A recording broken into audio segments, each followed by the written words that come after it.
Why do you still do real estate? Are you still a realtor?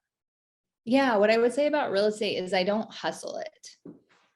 So the corporate stuff has really been expanding for me since 2020, and it's freaking phenomenal, and I'm super stoked. But when a real estate opportunity comes and like there's the opportunity to make like a pretty good money, like why say no, especially when it's easy and fluid. Is there So something? my request, because I put stakes in to the universe. I'm like, look, like in the event that I have clients, they get to be easy, effortless. Like I place these rules and boundaries around the deals, which is really beneficial for my clients, actually. We have a realtor that we work with here in St. Louis. We bought 3 properties with her now, and it's like every time it's so easy. It's incredible. She'll be like, we were selling our house last year, one of our houses, and she was like, I think I have a buyer. I'll put you in touch. And he was like, this guy that manages properties, and he has a bunch of investors. And he was like, actually, I probably have 4 people that could buy your house today. And let me just check with them. And he was like, actually, I only have 2. And then they made the deal, and it was like no work. We didn't list it. We just like made a phone call. And yeah, I love when those things just, it's like you get everything you want. You just name your price and they get it. Yeah.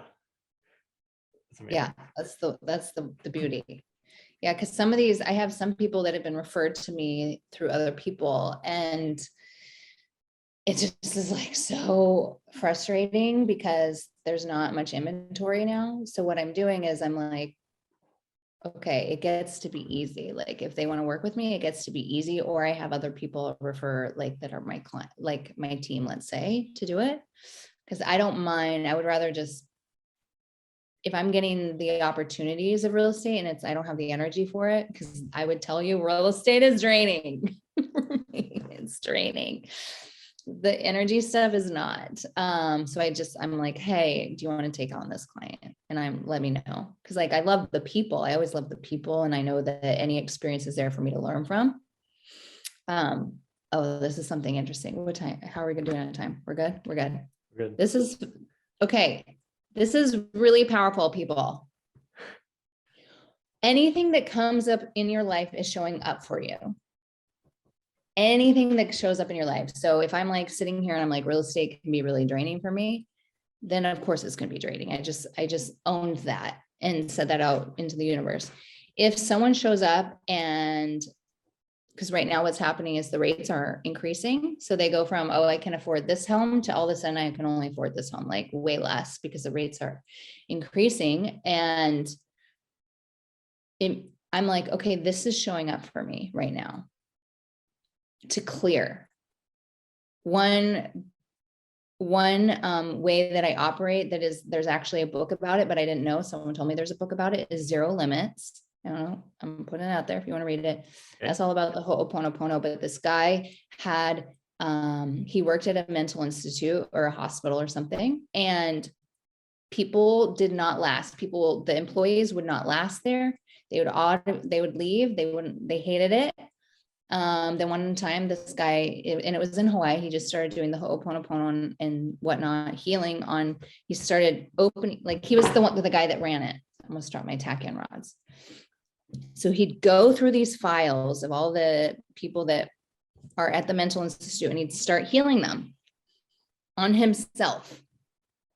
So if I have a client and all of a sudden they can't buy a house anymore, then I'm like, anywhere I can't buy a house, anywhere something just shifted that's out of my control, and now I can't buy the house, like let's shift that, let's release that from the energy field.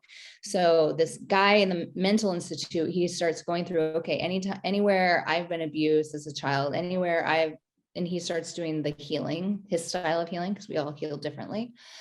And next thing you know, there's nobody left in the mental institute. There were like 2 people. That was it. Like he supported them so much by clearing them on his own body. Oh. Does that make sense? So when I'm also like friends or me dating now, right? So I'm like, okay, this guy just stood me up. Then immediately I'm like, anywhere I'm standing people up or I'm not being my word or integrous or whatever, like I clear that on me because I don't want it in my energy field. Is that clear? Yeah. So there's something in you that's the world is Attracting it. reflecting an experience of something that's for you. Okay. Yeah. So even if I wasn't like for that guy and maybe he wasn't abused, right? But here he is clearing abuse in his energy field. It's showing up for him. So maybe it was in a past life that he was abused, or maybe it's just the experience of being with somebody that has abuse, right? So by clearing it from himself and his energetic field, which is not just our body, it's way beyond our body, our energetic field, then that reflection in turn supports the people around you and the people that you are connected with and working with.